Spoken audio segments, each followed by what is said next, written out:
What's up, CroatianSports.com nation? Ante here for your Croatia Albania starting 11 predictions tactic show. I'm here with the pride of Montreal, Mr. Markus Lulic. If you don't know Markus has been a pivotal part of CroatianSports.com for the past 2 years, writing over 75 articles for us. Well written as always. He was on the post-game show after Spain with Dalić and Novakovic. So, Markus, good evening to you in Montreal. How's it going? Good. I'm pretty good, Ante. I'm looking forward to Wednesday. Nice, clean slate against Albania. You better now? You cool down a little bit from the Spain game, Yeah, I think we all have. Yeah. and then we're being joined for his first time on YouTube and on Facebook with Mr. Christian Rasic, runs the Instagram over here at Croatian Sports.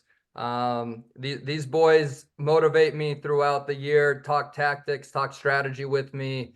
Both of these guys 4 years ago told me, keep an eye out on Gvardiol, keep an eye out on Sucic, and here we are. So they're my sofa score guys. They're my sofa score guys. But hey, let's put Spain in the rearview mirror. Markus, I posted today on Twitter, on the website, on Facebook, your starting 11 that you want to see against Albania, and I'll share the screen right now. But you got a few changes here, and Twitter's going crazy because of you. 50% Croatian contingent across the world agrees with you, and 50% definitely doesn't agree with you. But just to go across your changes here, what change do you want to see from Spain to Albania? I mean, I think we went over it pretty well with Zoric and Novakovic at the post Spain talk, and so we do know that Dalić is going to make 3 changes. I think that's what Christian was telling us earlier, and there was a big media day today and yesterday, and they were talking about it a lot. And basically, it seems like he took Modric and Croatia out pretty early last match to give them a rest ahead of the next game. And one player that he didn't take out early and he let play the full 90 is Brozović. So we could see it. We could definitely see a change there. We could see Brozović out of the CDM position, and we don't really have another CDM on the squad. So that means an attacking midfielder would have to come in, and perhaps he's looking for that penetration through the middle we've been missing. So expect a bit of a change in formation. I think we're going to be going from a 4-3-3 to a 4-2-3-1 with Majer, Kramaric, Mario Pasalic, one of those guys moving in. And without a Broz, we need a pretty good playing defenseman to take that place. And Pongracic didn't have his strongest games, and unfortunately, the leash is very short for a player like that. And so Gvardiol will most likely be slotting back in to the middle with Šutalo, giving that structure and that ball playing ability back to the middle. And we don't really have another left back on the squad, so it's going to be Sosa. And as for the offense, I think that's, again, like always, that's the biggest talking point. Is Perišić fit enough to start? Is Kramaric going to be on the right, or is it going to be Majer like it's been lately? If Majer is on the right, who's down the middle? So yeah, so like Christian, what about you? Thoughts on the front three other than Budimir? First of all, Ante, thank you very much for having me. Markus, great to see you again, buddy. Pleasure's Looking all at the mine. lineup, Pleasure's all mine. not much that I would change personally against a team like Albania. We know we can penetrate their defense. We know we can get through the middle and wide, keep Perišić very wide, have a threat down the left-hand side. I say put Majer on the right for sure, Kramaric in the center, almost as a secondary striker, because why not? You have Kovacic, Modric, two guys that are used to controlling the midfield. I don't think we need Brozović anymore. I was team Brozović for the longest time. Now I really think it's time to have him on the bench, as sad as it is. No disrespect to him, but he's playing in the Saudi League. I mean, the intensity goes down. The training is worse. The games are way less intense. You have Maida on the right, more of a dribbling threat that can pass through the middle, more through balls. Perišić on the left, someone that'll take someone down the line. Kovacic, Modric, interchangeably, 6'8" position, knocking the ball around, occasionally dropping between Gvardiol and Šutalo. I think Gvardiol's center back is perfect. Sosa on the left, I don't mind that. I think he provides a lot of attack. Stanisic, I mean, I like him on the right. Juranovic, I really, really liked on the right when he was on his game, but I get that Stanisic is in form. Stanisic just played for Leverkusen and won the league. Stanisic should be on the right and Šutalo down the middle. I also wouldn't mind seeing Erlic. I mean, anyone but Pongracic at this point after that performance. I think maybe you could bring him on as a sub, but maybe not a starter. But yeah, Šutalo, Guardiola in the center. I saw some people calling for Livaković to go out on Twitter as well. That doesn't make any sense. I don't know about that one. Livaković was our No. player of the game against Spain. It could have he saved 2-3 Could have been 4-5-0. I don't know. We could have had a highlight reel of Lamine Yamal scoring his first Euro goal, age 16 against us if it wasn't for Livaković. I mean, I think he stays in net. Budimir up top, obviously, but yeah, I like to see Mara on the right and Kramarić more secondary striker. Let me ask both of you this. This is my thing. Like, Dalić comes in with a plan for Euro, and you know you're guaranteed 3 group stage matches. We didn't have the worst game against Spain. I mean, we should have scored 2 goals easily. If it's 3-2, maybe we're not hitting the panic button here. But there's a couple changes in this lineup that I love, Markus, because this is the lineup I would have been running for the past 4 years. If you know me, you know I hate the trident. I hate the Modrić, Kovacic, Brozović trident. I called this out 2 months ago, and if Dalić rolls out to this, I'm gonna be the guy saying I told you so. But I don't think we need, with 3 midfielders, a 6 and 2 8s in there. But let's start. Look, Livaković is staying in net. We don't even need to talk about that. He's fine. Let's talk about Guardiola moving. Is Dalić gonna put him into a position that he was an absolute beast at the World Cup against Belgium and against Brazil? He got tore up by Messi in Argentina, whatever. But Guardiola going back to the center back, like you said, Markus, this is not Man City. This is not Pep's Man City. We don't have the same system, the same players as Man City. So yeah, it'd be nice if we can play Guardiola on the left, but then it messes up our center back pairing, and that's what showed against Spain. So are we in concrete agreement that Guardiola is going to move back to center for this game? I think after you concede 3 goals after moving your best center defender to the left side, where we didn't end up scoring a goal, I don't see why you don't move him back to center back. I know it worked against Portugal, but at the end of the day, that's a friendly. Now we're talking the Euro. You allow 3 goals in your opener. I think you have to have your best defender in the middle, especially against a team like Albania, who likes to kick the ball long. They like to beat you with speed. They like to play the dirty game up front. I mean, Guardiola's the guy to shut that down. I mean, Pongracic, not a lot of experience. Šutalo, not a lot of experience. Guardiola, he's young, but he played in the Premier League. He won the league. I mean, you have to have a guy like that in the center. And he won the league after that World Cup performance for us too. And that was like top 3 defenseman in that, in my opinion, best defender of the tournament. But he was up there. Like, that was a world-class performance. And then he went and had that season that he had. And I think for me, the biggest thing tactically is that we were obviously leaking through the middle. And the solution to that is move your best defenseman to the middle. And what else that provides as well is that if we are going to take Brozović out, because Brozović is that anchor, right? He helps the transition from the center backs. If we still had like a Vida playing, we would need a Brozović, because Vida is not going to ping them up. Vida brings it to Brozović. Brozović brings it up. That's how we've always been working with Vida and Lovren in the back. Now that it's Guardiola and Šutalo, 2 guys that are stronger on the ball. Now is Šutalo a better defenseman than Lovren or Vida is, like, yet? Not at their prime. I think he has the potential to surpass them. But he didn't have his greatest game against Spain. Next to Guardiola, I think he'll be stronger. But they can both play the ball. That's my point. So if they can both play the ball, and we see Kovacic with all the energy he had last game, he was dropping all the way back and moving up against the press. He was our best midfielder last game, simply put. And if he's able to continue that run of form, and we also have center backs that can distribute, now we have 3 players that can compensate for Brozovic's role. Maybe I'm wrong. That's just a tactical output. Maybe on the field, it's completely different when you actually have that player doing that role.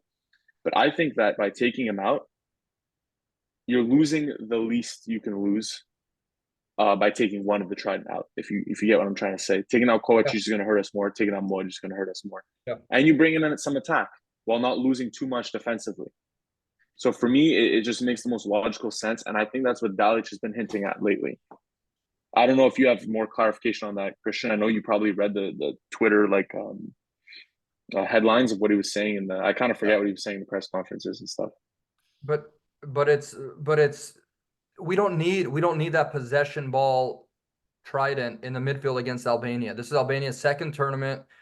Yeah, they scored first within 25 seconds against Italy, but we all saw that highlight. The Italian the Italian dude, whoever it was, just threw it into him. Top shelf. Gotta give you a hockey reference there, Marcus. Top shelf. It goes in like 9 out of 10 times. That doesn't even go in. And then Italy just pinged them back pretty quickly in 1-2-1. Could have been 3-1. I mean, how worried, regardless of formation and starting 11, are either of you worried about the Albania match on Wednesday? I mean, they had their run. They beat the Czech, they beat the Poland, but I'm looking at their previous matches. They tied Moldova, they tied the Faroe Islands 0-0. They lost 3-0 to Chile, 1-0 to Albania. I'm sorry, 1-0 to Sweden. I mean, how worried can you really be? I mean, this is a team that we should beat. This is a team that we will typically beat. And at the end of the day, as much as I love this team, as much as everyone loves this team, if we can't beat Albania, if we can't beat them, if we can't take 3 points from Albania at this stage in the tournament, where we need 3 points to bolster our odds, do we really deserve to go to the round of 16? No. Yeah. So at the end of the day, I mean, we should beat them. And if we don't, then there's really no excuse. There's no excuse at all. Yeah. I mean, my question is how do we get there? And you got to put out the best 11 without flipping your entire team, though. Yeah. You can't flip the entire team. You know what I mean? So, Marcus, I love your lineup. I've been calling for this lineup for Dalić to play for the past 4 years is get rid of those 3 center midfielders and play a CAM, a number 10. Like, when do we play a number 10? Never. What are we going to do when Sucic grows up in the next year or two? Like, you're going to have to put him in the middle in front of your number 8. So I think we're all in agreement about benching Broz. Yeah. Sadly. That's unfortunately, but yeah. Yeah, but you know what? This is the safest game to do this in because CDM gives us that defensive structure. Not saying that Albania can't be a threat on the counterattack, but I'd rather put a bit more of an offensive risk lineup against an Albania than I would Italy. So I think, again, unfortunately, this is still a test match, even though it's a Euro match. We're still testing things because whether it's Maya or Kramaric on the middle, I know, Christian, you'd prefer Kramaric there. But either way, we have that attacking flair in our midfield pushing up and supporting Budimir, who, to be honest, hasn't been getting much. Like, how much service is Budimir really getting? He got that one cross that he got his head on. 0. Gvardiol sent him one that he should have got in, mistimed a bit, but you give him one chance the whole game. You know, he's not necessarily going to score it. He's not an elite striker. No, yeah. So, yeah, when you have a player like Kramaric and you have a player like Maier, who both can play down the middle, both probably prefer to play down the middle, I say take the best player out of the two, play him in the middle, use all of his strengths, then have the second best player out wide, see what he can do, bring his raw talent, let Kramaric play his natural position. Well, the thing with Dalić is he's playing players out of position. He is. And I remember a couple years ago, you know, in the Croatian media where they said that he's like, look, he's not at Hoffenheim. I have to play him where I need to play him because he was playing him as the number 9 striker, and all of us are complaining because I'm like, he's not a striker. He's not an Ibrahimovic. He's not a Holland. He's not that guy. He's a supporting striker that needs to roam around the midfield a little bit. But going back to the Spain game, you know, we have Kramaric playing left wing. That's kind of going up because Gvardiol was pushing forward. We have Maier playing the right. He's not a right winger. We're playing a game against Spain at a Euro without 2 true wingers. We have Budimir that's coming off of like a weird ribcage missed penalty fiasco. I think we need to go settle down against Albania. I'm going to get into how well we've done historically in game 2s of tournaments. I mean, Croatia's been pretty good. We're going to cover that. But I want to ask both of you this, Marcus and Christian. Who's your starting left wing? We talked about this after the Spain game pretty thoroughly. But right now, to start, who are you putting in left? Kramaric has started there the last 2 games. It can't be Kramaric. He's not a left winger. So for me, it has to be Perišić if he's fit. Again, I know that's an issue. We don't know. I put him in there because that's my ideal 11. I hope he can start. I think it's better to start him than to sub him out. Even if you have to sub him out early, better to start him because, like, what's the point of subbing him in when we're down 3? Like, at this point, it's what are we trying to do, you know? It's not him. I like it's not him. Let's go Piazza. I don't. He's had a good season. He's in good form. We've seen him once or twice for the national team since he's come back, and He's dynamic. At least he'll run his man. I think he could be a knockoff Perišić. He plays a similar style. Obviously, he's not as quality, but he does have that natural talent. Who knows how good a player he could have been if he never, what did he tear his ACL? He like something with his knee. But I think we have to go with a winger because otherwise there's nobody. I guess Ivanušec could also be seen there. I was just gonna bring that up. No, one person has brought up Ivanušec this entire tournament. Why? I don't know.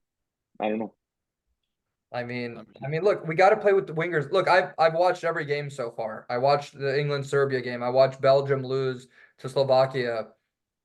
Every team out there, whether they're winning or losing, is just faster than us, with pace, with eagerness. Like, they're going, like they're playing street ball out there. Like, let's go. We are so slow up the middle, and we've been slow since 2018. And I'm trying to figure out how to get around that. And it's and you need to play two natural wingers to at least take on defenders one-on-one, and Perišić isn't scared to do that. And at the end of the day, even if Perišić isn't on his A game, he's a presence. People know who Perišić is. They know what he's capable of. If we can even draw a little bit of distraction, that Kramarić is not a distraction on the left. He's a distraction when he's in the box, top of the box. Perišić, when he has the ball on his foot, he could take on three guys. He could lose the ball in a second. But either way, we know what he can do. I mean, you look at previous results where we've needed a goal badly. You look at England, you look at France, you look at the Czech Republic in the previous Euro. Who was there to score that clutch goal? Japan last World Cup. Who was there to score that goal? It was Perišić. He's clutch. Without Perišić, I mean, Modrić loses half of his international credibility. Like, whether you want to admit it or not, Perišić has been one of the backbones of this team. I think he has to start down the left when we need him. He's on my Mount Rushmore of top 4 Croatians of all time. Modrić up there, obviously. And I got to put Šuker and Boban up there. That's a conversation for a different day. But if Perišić can play 30 to 45 minutes, start him on the left. Start him on the left. Why are we gonna burn him? I don't see why not. I think that's the best move. Because if it's not him and we want to go the natural winger route, like you were saying earlier, Ante, everybody's got these great wingers. Every team's got them. Even like Germany, they don't even have 2 wingers on the field. They have 2 attacking midfielders at wing. And even they're so much more dynamic, faster, better on the ball than any of our wingers. So who's the best? I think it's the only true wingers we have that can make an impact as wingers is the Rijeka duo, which is Piazza and Marko Pašalić. But we want know that's not going to happen. HNL lineup, that's like not going to happen. Yeah, it's just tough because when you have so many players playing in the top 5 league, it's almost like a level of respect thing. Like, how do you think those players are going to feel if they lose their spots to a Rijeka man after one bad game in the Euro? You know, that's not going to go well in the locker room. I mean, I wouldn't mind. It's a locker room issue. That's why I said we're not seeing Marko Pašalić because of locker room. And I wouldn't mind seeing him. I mean, he's done nothing but good for us, but I just don't think he's quite there yet. There's a difference between playing for Rijeka and playing for Dinamo and being a youngster, and that's just the truth. As much as I don't want it to be the truth, that's the truth when it's in the locker room. It's the truth when Dalić is picking his squad. I mean, and I hope that Pašalić can get out of the HNL so that he can blossom and become a national league or a national team player. But for now, I just don't think he's quite ready. You're saying there's Croatian football politics out there? Manemoj. Get out of here, Manemoj. I mean, it's true. Like Dalić is not gonna play someone who plays for Rijeka over someone who plays for Atalanta. He's not benching Kramarić for Marko Pašalić. That's not happening. That's why. Listen to all the Twitter comments. Pretty much half of you that said Marko Pašalić, Piazza. Where's Marko Pašalić? Was Piazza great? I know he's had a great season. I honestly wouldn't mind letting them have 30 minutes at the end of the game. I think every time Marko Pašalić has come on for Croatia, he's looked nothing but dynamic. I'm like, like I've said, he's like a Croatian Jeremy Doku. If any of you guys have watched any City this season, he plays the same style. He's less fast, but it's the same style. I wouldn't mind, but I'm not going to throw him in my projected lineup because it's not happening. This is a lineup that I want to see and that I think can happen. This is not a fantasy, like it's not happening. And then he comes in for 15 minutes, doesn't get any service, no plays down the wing, maybe one dribble. He doesn't score a goal. Then everyone freaks out. It's like, oh, why would Dalić put him in? He's inexperienced, he's young. So it goes both ways. I just don't think he's going to do it. I don't think. Yeah, I agree. Dalić is going to have to commit. He's going to have to commit to. You just can't move more than 3 pieces from Spain to Albania. You just can't. You can't. Let me ask both of you this. Would you be more shocked if Dalić did not keep the trident together, or would you be more shocked if Kramarić stayed on the left? What would shock you more, if Kramarić stayed on the left, or if the Modrić, Kova, Broz trident stayed in the game? I think given that Dalić has pretty much already assured us that he's going to make 3 changes, I think one of them has to be the trident. I would be so What Yeah. if both of you saw Kramarić on the left wing again against I'd be less surprised than the trident, because the trident we have like things to base off. Like we have like actual quotes from Dalić and examples in the game, like his substitutions that prove to us like there's a very good chance Broz is out. Whereas Kramarić at the left, if Perišić is not fit, I could see it again. Unfortunately, I don't know if you think that. What about you, Christian? I mean, I don't know. When Dalić has he moved to the Saudi Arabian League excuse there. Maybe he's not match fit. Maybe he's not ready for a Euro tournament. I don't think that the trident's going to stay together. I'd give it about a 5% chance, and if I'm wrong, so be it. But I think there's pretty much no chance that trio stays together. As much as I wish it would be together, I wish Broz was still at Inter. I wish they could all play like a little bit better together. But they're like Kovacic and Modrić are so similar. It's like having the same player out there in front of Broz. So Broz has no attack in front of him, and it's like it's not even Broz's fault. It's just the way things go. That's just the way that like we need to play. So I think Brozović sits against Albania. Brozović sits, huh? Okay, that's the first time I think in a long time that Dalić would break up that trident if it happened. But Yeah, I think you have to after that game, because for me, like what's been the main issue for us with that trio is that it's been too passive, right? Like yes, we control games. Yes, we dominate possession. Yes, like there's so many positives out of those 3 players playing together. Their chemistry, the years they play. Ever since Rakitic left, it's been them 3. You know what I mean? Untouched. But the issue starts happening when that passive play doesn't improve. And on top of that, now we have defensive liabilities and mistakes and misplaced passes. And we're getting dribbled in the box by Fabian Ruiz around 3 guys and scoring a screamer. Like when that starts piling up on top of the passive play, it's like, all right, now something has to change. Because before we were safe but passive. Now we're passive and not safe. So you're losing at both ends. So now I think that's when it clicked in his head. And now Dalić knows something has to change. And what do you guys have to say to the people on social media saying that Modric's time is done as a starter? I think he should still be a starter. He's still the core of this team. Like, what do you guys have to say to that? I disagreed to that last podcast. I brought it up. I said, because we were talking about Modrić, right? Ante, you brought it up. You said, let's talk about the elephant in the room. Modric's performance wasn't that great. To me, he's earned it. Like he's earned more than one shot. Like it's been one bad game, guys. Like relax. He was fine against Portugal.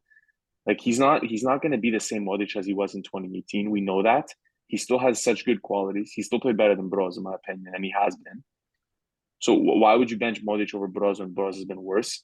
And Modrić has earned himself such a status on the team. You can't sit a guy like that. Like unless he strings together, like if he plays bad against Albania and he plays terrible against Italy, and then it's like now something has to change. He needs to prove to us there's an actual issue. Market, if he strung out 10 bad passes against Italy or Albania, you still don't take him off the pitch. He's a legend of a legend of a legend of a game, not just for Real Madrid and the game, but imagine that for Croatian people. He's permanent. He's permanent until he says hang it up. He deserves a statue, and no matter what happens this tournament, Dalić deserves a statue, not for his tactics, but for his rabbit's foot. I don't know how we've done this well this long under these possession tactics. Every tournament we play, almost I think 90% of the games, I'll break it down for everyone if you need it. The opposing team scores first every single time. It's ridiculous. And why? What is it in our makeup that we don't start playing a real football game until we get scored on? What is it? What is it? Christian, I watched the game with you. It was tiki-taka, tiki-taka, tiki-taka, and then they get scored on, then we almost score right away, right off the bat. Why is that? Why do you have to piss us off by scoring first, then we start playing? What is that? It's because we're not attacking minded, and you don't become solely attacking minded until you're playing from the back foot. And even when we had Mandzukic and Perišić at his prime up top, I mean, look at the Denmark game, look at the Russia game. Look at the England game. We're always playing off the back foot. And the minute that we go back is the minute when we're like, maybe we shouldn't be so tiki-taka. Maybe we shouldn't be so possession-based. Maybe we shouldn't be playing through our wing backs as the sole, product or sole way of attacking the pitch. I mean, you have to play through your wingers. You have to play through the center. You have to take the ball up. We saw Kovacic take the ball up, almost score. I mean, it was not a great shot with his left foot. But those are the kinds of things you need to do. You always need to play as if, you're about to get scored on. You always have to play as if you're the worst team. I feel like when we're tied, knowing the back of our heads that we have the ability to outpossess pretty much anyone besides, I'd say, Spain. I think that's almost a bad thing, thinking, oh, we have possession of the game. We have control of the game. We have the ball more, which means it's our game.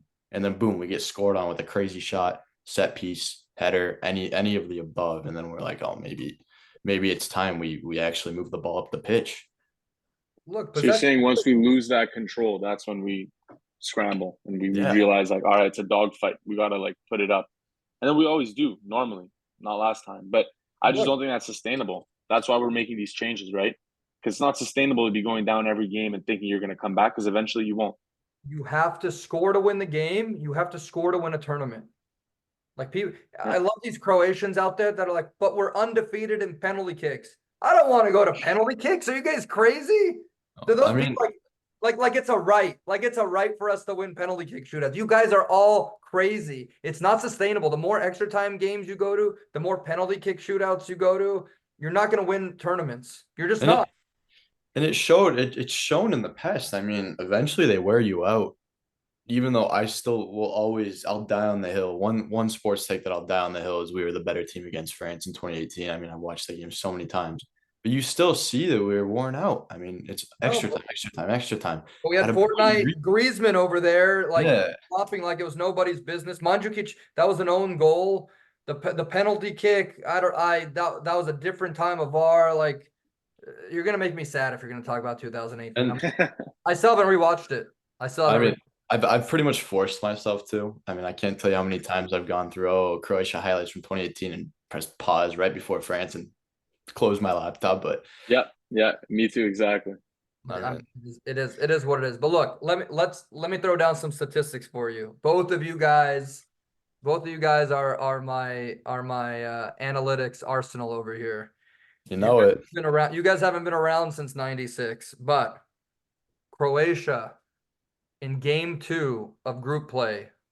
This is our 13th tournament. This is our 7th Euro this year in 2024, and we've played 6 World Cups before then. So we've had 12 group stages that we've been a part of. 6 Euros, 6 World Cups. We have an amazing record. Almost a perfect record in game 2. Why? I don't know, but we're going into a game 2 against Albania. In 12 games, 6 Euros starting in '96, and 6 World Cups, 12 games, 7 wins, 5 draws, 0 losses. We've never lost a second group stage match. More impressively, in those 12 games, we've scored 25 goals, only conceded 9. We're plus 16 in games 2. Couple notable ones: Euro '96, our first tournament ever. We beat Denmark 3-0.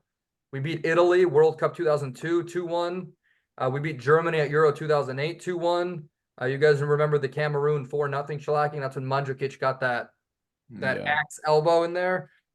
And then we beat Argentina 3-0 in 2018. There's something about these second games historically. This is across a quarter century here.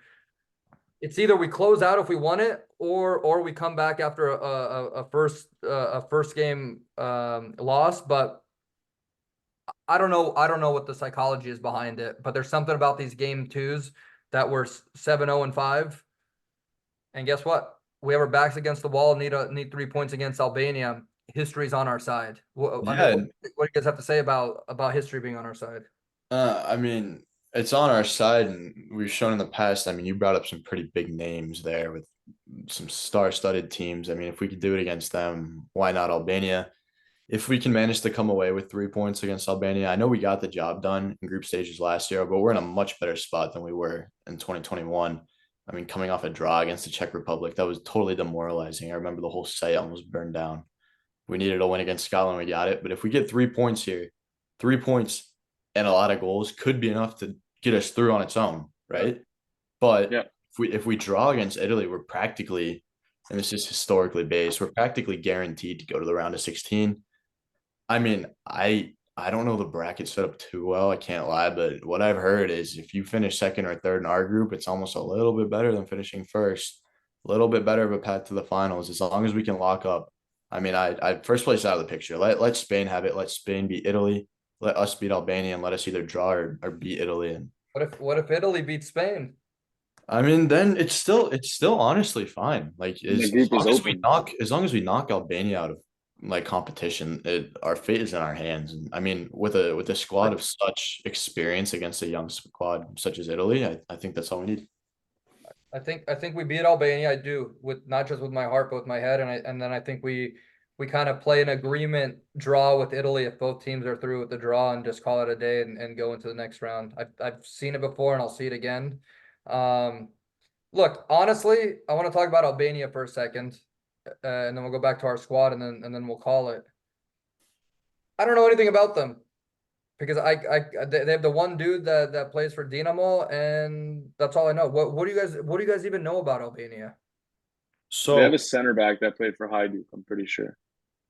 yeah, But Christian, go ahead. You know more than me. so their captain, excuse me if I'm pronouncing a lot of these names wrong, Djimisti, plays for Atalanta. I mean, he's a solid center back. Definitely someone who can control the game from the back. He's a great leader. He's a strong guy. You've got Aslani in the middle, 22-year-old who plays for Inter. Very technical, but I mean, he's not Modric. He's not Kovacic. We can easily outpossess their midfield. Wings, I wouldn't be too worried about. We've got a K-League player and then someone who plays for Banias. Not even quite sure where that is. And then up top, you got Broha, who plays in the Premier League for Fulham. Correct me if I'm wrong. Fulham, young guy, I think 21, 22. Tall guy, he'll be a finisher. But at the end of the day, this is the type of team that we are designed to destroy. It's a type of team that's never really going to control the game over us. It's a type of team that's not going to score unless they score on us how they did against Italy. We're going to have to make mistakes. We're going to have to let them take momentum.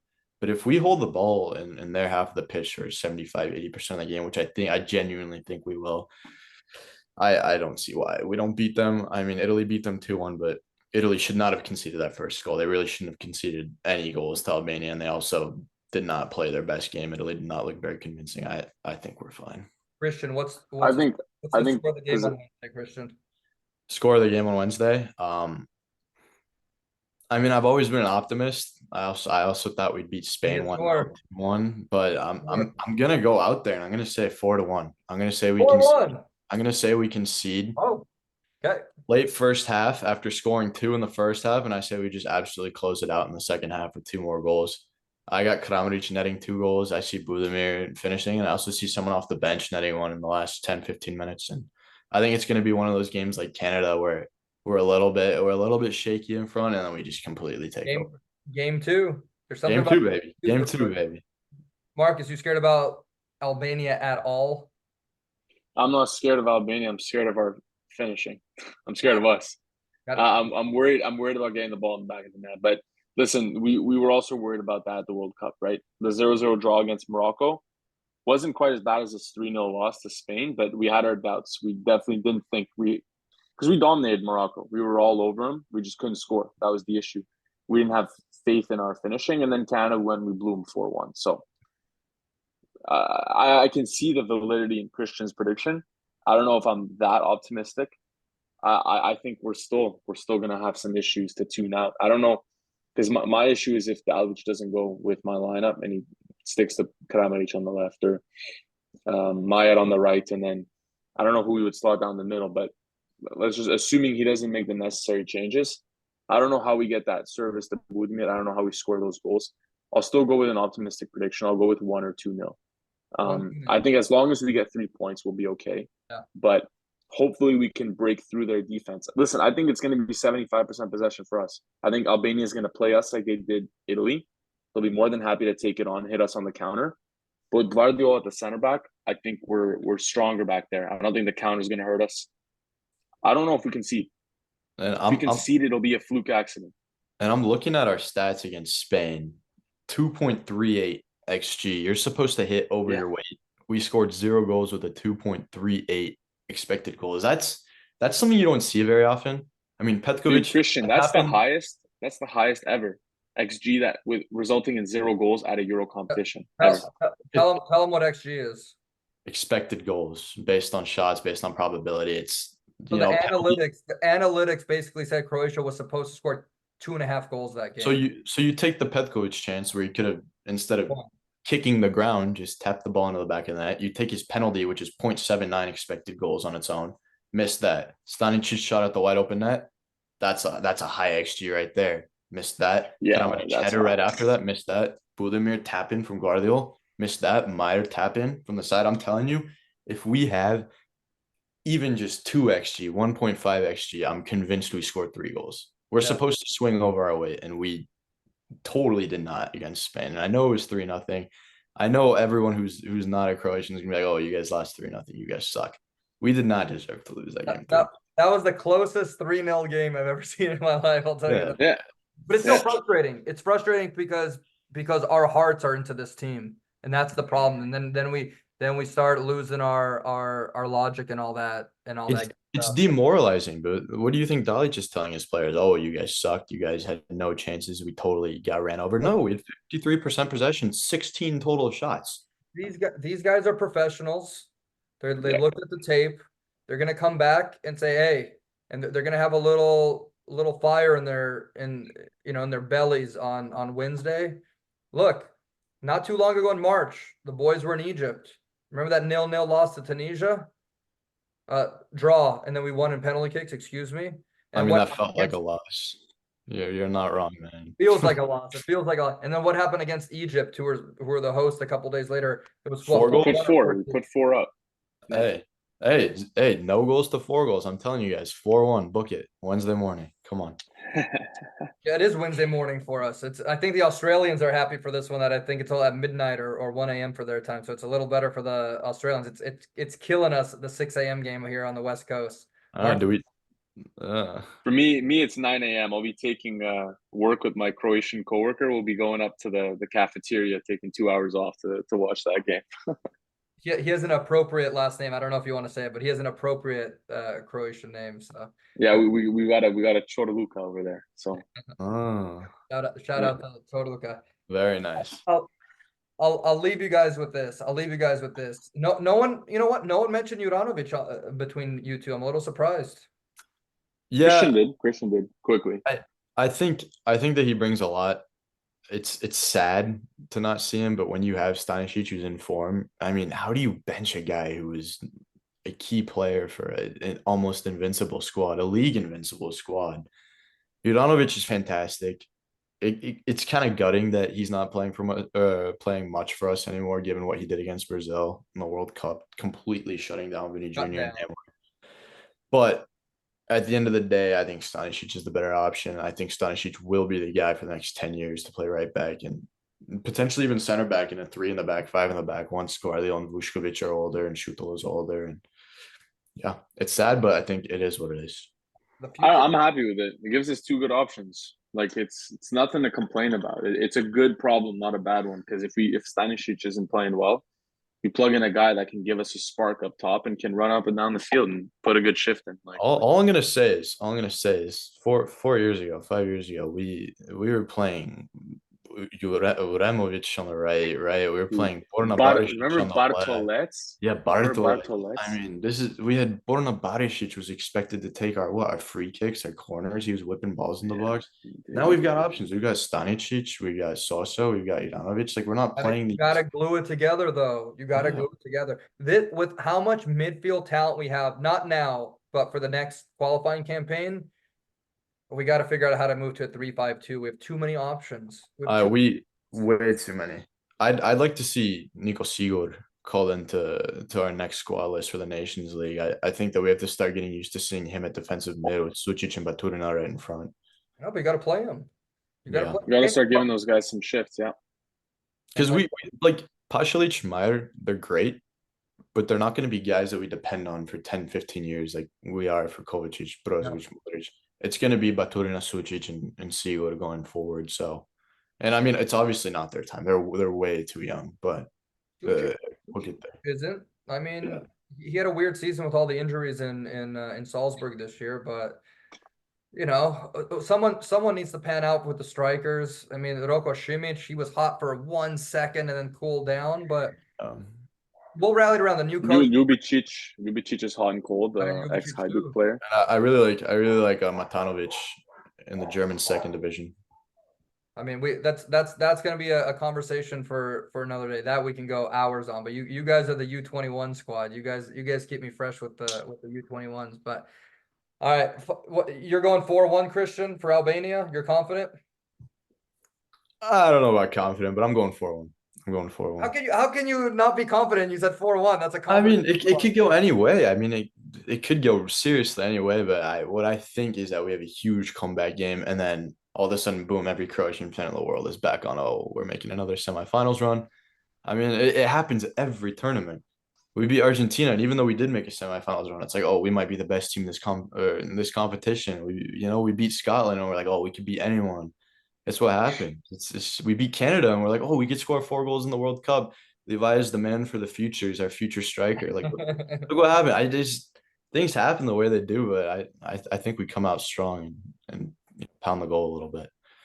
It's the game of football is highs and lows because a goal means so much. It's not like baseball. It's not like basketball. You can go on a 10-0 run. A goal means so much, and that's why it sucks when you concede first and have to play on the back foot the whole game. But look, there's something about Croatian mentality. There's something about Croatian fire that you punch us and we're gonna come after you. So it's gonna be the Balkan Bowl on Wednesday. It's a 6 a.m. match here on the West Coast. It's 3 p.m. in Central European time. It's an early one for us in LA, but I expect our guys to not lay low. You can't have 2 bad games at a tournament. You can have 1 game, can't have 2. And as of right now, it could be a lot worse. Belgium 1-0 loss to Slovakia. I mean, come on. It could be a lot worse. We got our hardest game of the group stage out of the way. Maybe this is what we needed. I mean, Argentina lost to Saudi Arabia, and look what they did. Maybe we needed a really bad punch in the gut to wake up after that Portugal win to remind us, like we're still underdogs a little bit. We got to fight a little bit harder. We beat Albania, and every Croatian on planet Earth is gonna be like, here we go, championship. You know how it is. If we don't beat them, then you could throw in the red alarm there. But Markus, Yeah. before we get out of here, what's your stone cold lead pipe lock scoreline for Wednesday against Albania?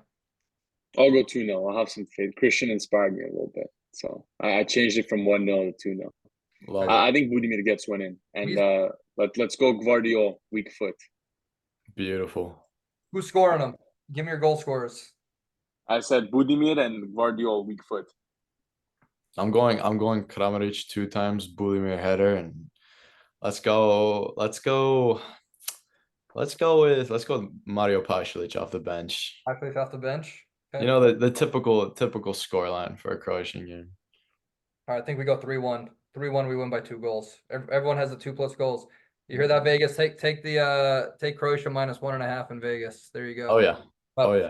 we'll see what happens. And you know what? And if shit hits the fan, that's the end of an era. And then it's all eyes on Modric if he's going to stay until the World Cup. But my personal opinion is he's at Real Madrid 1 more year, and when his contract expires, it's 1 more year until the World Cup here in North America. I think he retires in Croatian checkers on North American soil, but that's, again, a conversation for another day. But all right, guys, appreciate all your input, all your analytics, all your stats, your lineups. Markus, you really got Twitter going today, didn't you? You got Twitter going up with your lineup. But you know what? What do you say if Dalić comes up with the exact same lineup that you put out today? I told you so. As all Croatians will tell you, wherever you're at, I told you so. Told you so. All right, guys. For Markus, Lulic in Montreal, Christian Rasic in LA, Ante Kvartuc here. We will see you guys after the Croatia-Albania match. Hopefully 3-0 with 2 goals from Gvardiol and a header from Livakovic. Let's go, baby. All right, guys. See you guys soon. We'll do better next time.